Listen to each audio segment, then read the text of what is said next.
c'est Viridiana.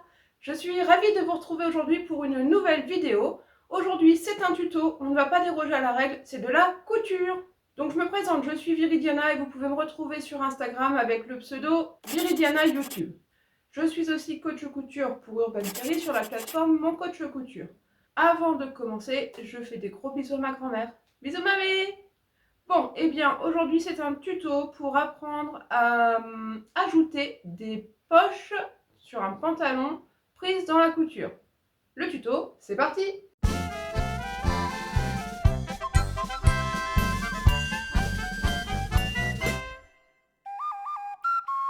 Dans mon exemple, je pars du patron de pantalon de pyjama chouquette. Mais ça marche, ma technique marche avec n'importe quel patron de pyjama ou de pantalon, il n'y a pas de souci. Ou même une veste ou quelque chose comme ça, il n'y a aucun problème.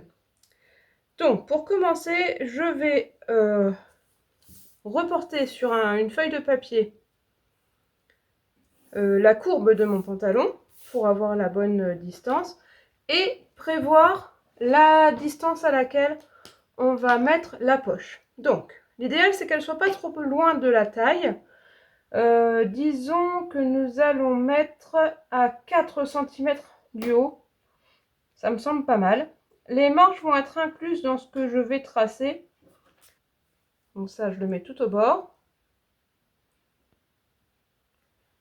Et je reporte la courbe du pantalon. Hop, faut pas que je vous cache.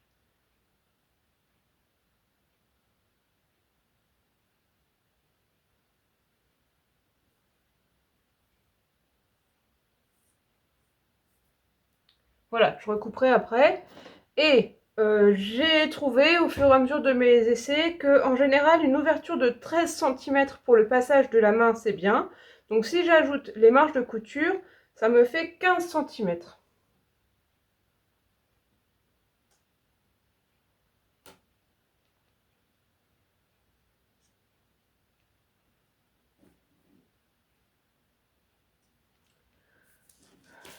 Maintenant que ma courbe est tracée, je peux enlever mon patron. Je reporte les 15 cm qui seront l'ouverture de ma poche. Donc de tout en haut jusqu'à 15 cm. Je vérifie. Hop, 15 cm. C'est bien. Maintenant, je vais placer ma main sur la poche pour simuler l'utilisation. Et je vais tracer autour de ma main un grand contour. Donc au début, on va rester à peu près pareil. Et puis après, hop, on va descendre.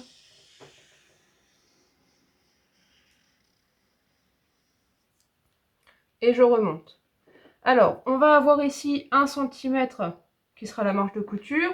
Et tout le reste, on peut commencer progressivement à descendre ou bien le garder un peu droit. Ça, c'est pas grave. C'est une question d'esthétique. Et puis ici, c'est pareil. Je mets 1 cm pour la marge de couture, plus un petit peu encore tout droit. Et hop, je rejoins le contour de ma main. Rien de bien sorcier. Voici mon patron de poche. Tout simplement. Donc, on a dit qu'on le souhaitait à 4 cm du haut. Et il faut bien que je reporte sur mon tissu en haut le petit cran de montage pour les 4 cm. Je reprends un crayon qui s'efface à la chaleur. Et je mesure 4 cm du haut. Ce sera mon cran de montage pour le haut. Et on a dit qu'on avait 15 cm de long. Hop, ce sera ici. Est-ce que vous voyez? Ouais, rose sur rose, c'était peut-être pas la bonne idée. Donc, à 4 cm du haut jusqu'à 15 cm ici. Ouais, c'est mieux. Donc ça, c'est mon devant. Je fais la même chose sur le dos.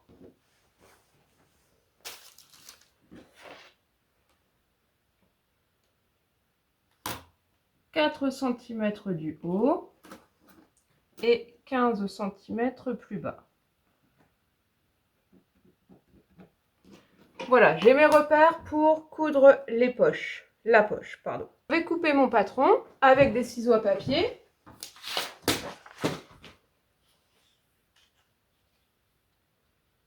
Donc comme je le disais tout à l'heure, là, je l'ai fait assez large pour que les marges de couture soient comprises.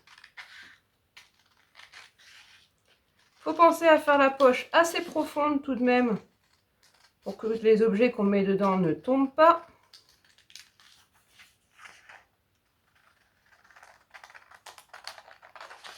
Hop, je vais élargir un petit peu. Voilà.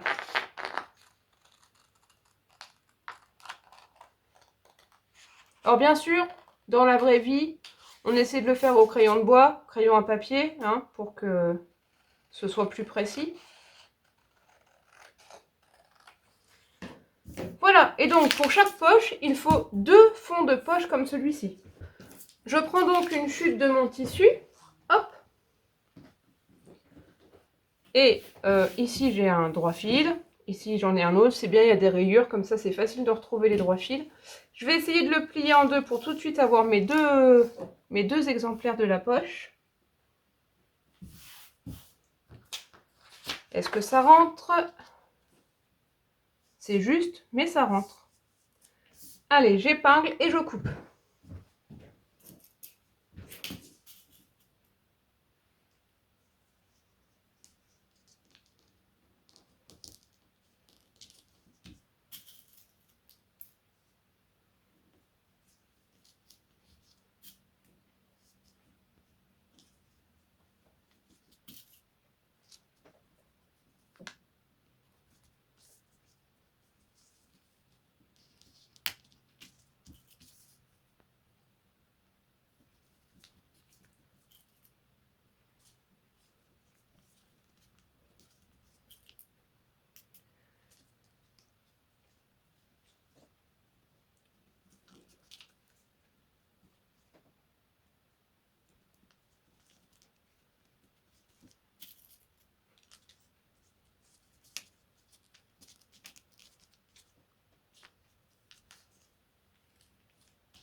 Voilà, j'ai découpé mes deux poches.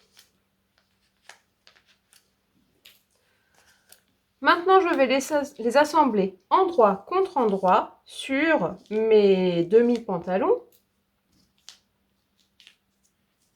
Donc là, je n'ai fait qu'une seule poche en fait, hein. Je n'ai coupé que 2 exemplaires de mon patron de poche.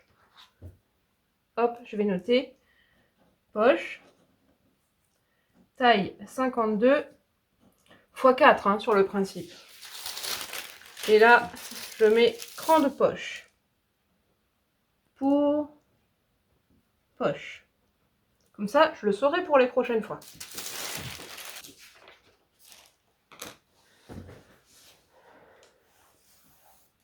Donc, je prends ici, c'est mon devant, mais peu importe, on peut commencer par le côté qu'on veut. Et on vient assembler endroit contre endroit la poche. Hop. Je vais épingler ici, perpendiculairement à ce que je veux coudre. Et je vais donc coudre à 1 cm, juste sur cet endroit. Et surjeter juste sur cet endroit.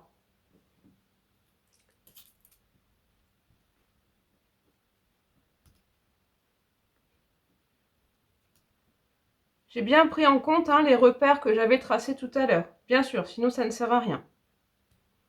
Il faut être assez précis puisqu'on va poser donc une demi-poche sur le devant, une demi-poche sur le dos. Et il faut bien que ça concorde à la fin. J'ai mes repères ici aussi. je prends ma poche, endroit contre endroit, et je viens placer entre les repères. Hop.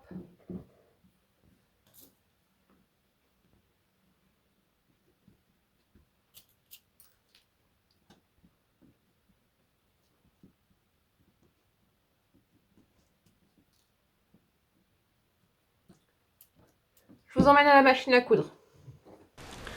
Donc je répète, je vais coudre à 1 cm du bord, juste sur le fond de poche et le morceau de mon pyjama.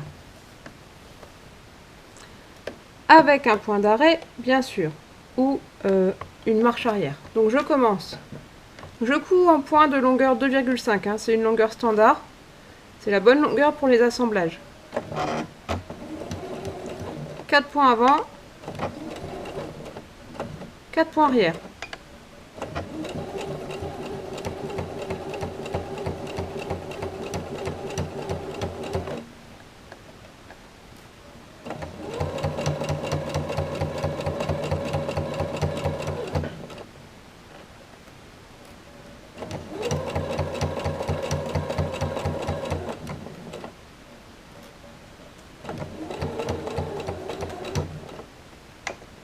Et marche arrière sur 4 points aussi.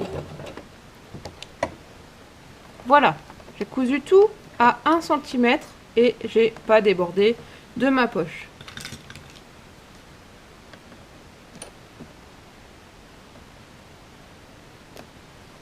Je vais coudre tout de suite la deuxième.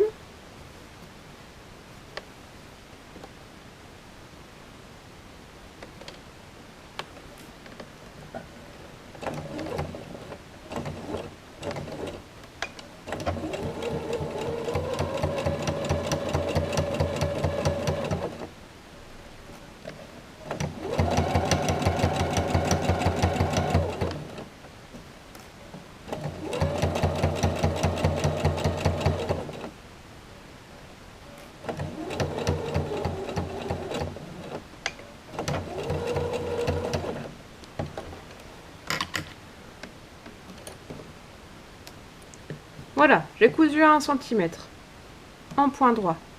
Je vais profiter d'être à la machine à coudre pour l'instant pour vous montrer tout de suite le point zigzag qui va me servir à sécuriser les bords le long de cette poche. On peut le faire soit à la surjeteuse, soit à la machine à coudre.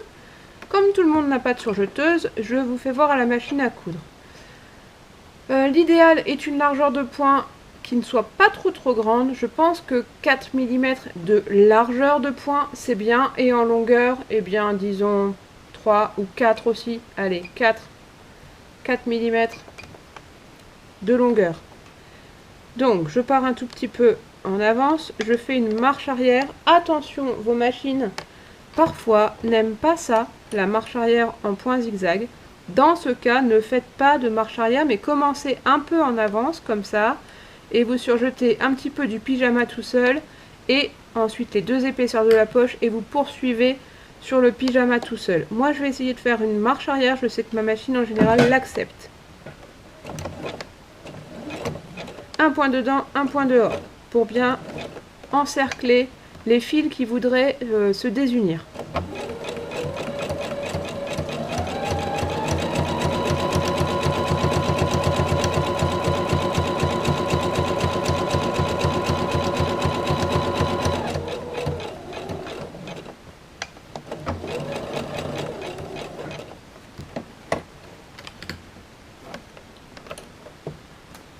Voilà le résultat. Je vous fais voir en gros plan. Hop, vous voyez bien, j'ai surfilé tout le bord pour pas que ça s'effiloche. Bien sûr, avant de passer à l'étape suivante, on va repasser la couture que l'on vient de faire. Hein. Hop. On ouvre bien et on repasse en gardant les marges de couture vers la poche. Voilà. L'étape suivante est donc de placer endroit contre endroit nos pantalons de pyjama et les poches. Comme ça. Si on s'est bien débrouillé, tout correspond. Hop, bord à bord au niveau du pantalon. Et du coup, bord à bord au niveau de la poche. On va épingler le haut du pantalon, tout le tour de la poche et tout le bas de la jambe. On épingle toujours perpendiculairement à ce que l'on va coudre. Et ensuite, on passera à la machine à coudre pour coudre tout ça, assembler tout cela à 1 cm du bord. Comme toujours.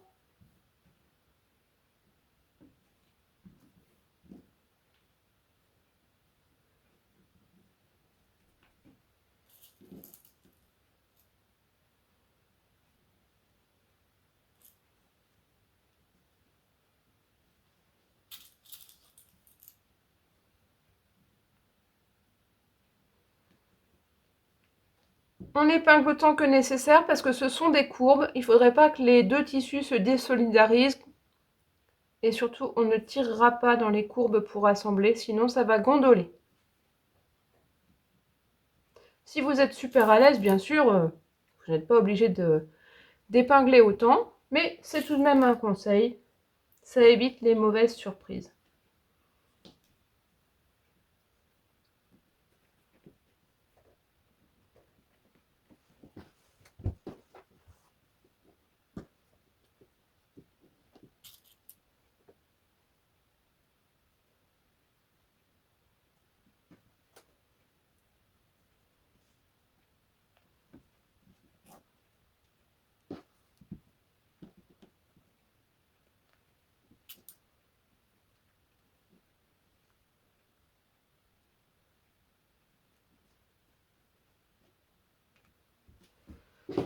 Voilà, tout est épinglé. Je vais donc aller coudre. Vu comment j'ai épinglé, je vais commencer par le bas. Je couds toute la longueur. Et quand j'arrive à la poche, eh bien, je vais faire un angle droit. Donc, je vais coudre à 1 cm. Je vous note le centimètre où il est. Là. Donc, je serai à 1 cm. Hop, hop, hop, hop, hop. Je vais aller 1 cm au-delà pour rejoindre la piqûre que j'ai faite ici. Hop. Et tourner vers la poche et coudre tout le tour de la poche. Pareil, quand j'arriverai ici, je serai donc à 1 cm, quelque part par ici. Je vais passer au-dessus de la marge de couture, rejoindre les points de couture que j'ai déjà fait ici et repartir jusqu'en haut. Je suis donc de nouveau au point droit et je vais coudre à 10 mm du bord en faisant bien sûr une marche arrière ou un point d'arrêt.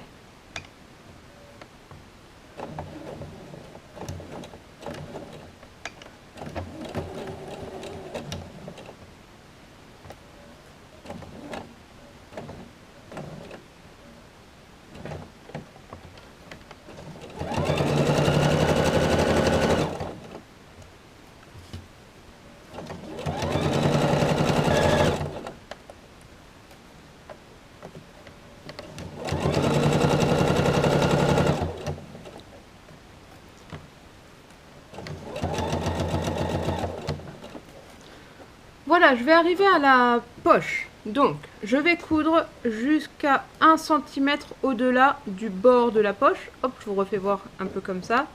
Je vais repasser point d'un point avec les coutures d'assemblage de tout à l'heure. Puis, je vais tourner à angle droit pour aller coudre le bord de la poche.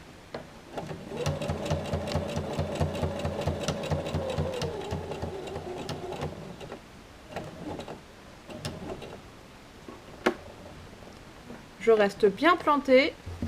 Je tourne. Je suis au bon endroit. On continue.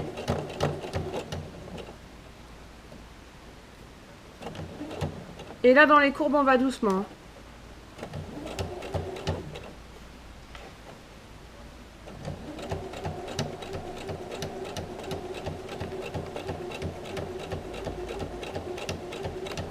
Le fait d'avoir planté les aiguilles perpendiculairement à ce que l'on coud, ça nous permet de les laisser en place pour pas que le tissu ne se décale.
J'arrive à la fin de la poche, je vais donc essayer de rejoindre précisément la couture d'assemblage de tout à l'heure et je ferai un quart de tour pour remonter jusqu'en haut du pantalon.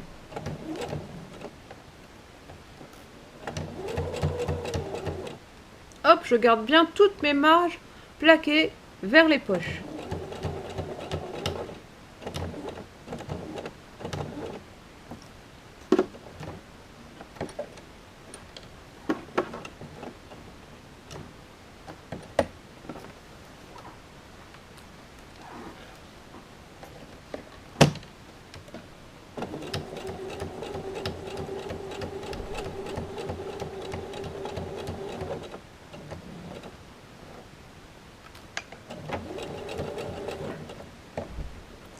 Et voilà.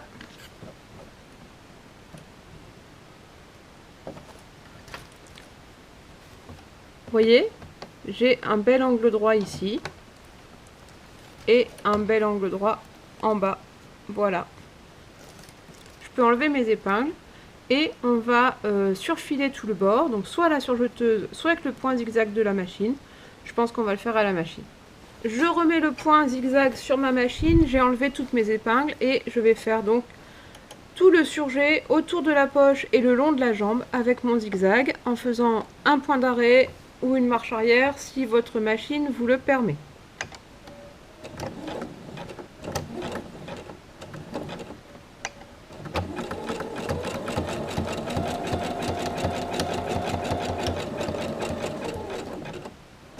Je plante, je lève, je tourne et on est reparti.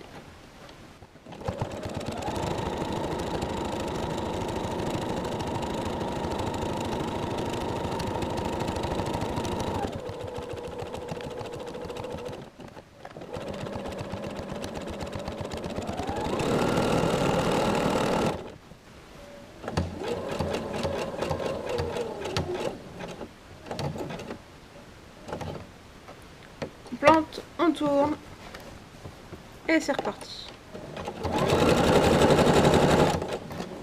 Et ça jusqu'en bas de la jambe. Voilà donc à quoi ressemble notre couture de poche et le surjet. Enfin, le surfil, pardon, dans ce cas-là.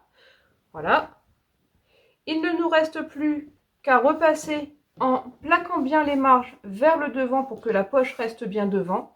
Et nous aurons terminé pour cet ajout de poche dans la couture. Voilà, j'ai tout repassé avec les marges vers le devant pour plaquer la poche devant.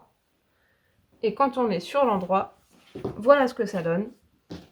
Il y a ce volume ici à la poche, mais c'est normal. C'est la courbe pour la culotte de cheval. Mais vous voyez qu'on n'y voit rien du tout.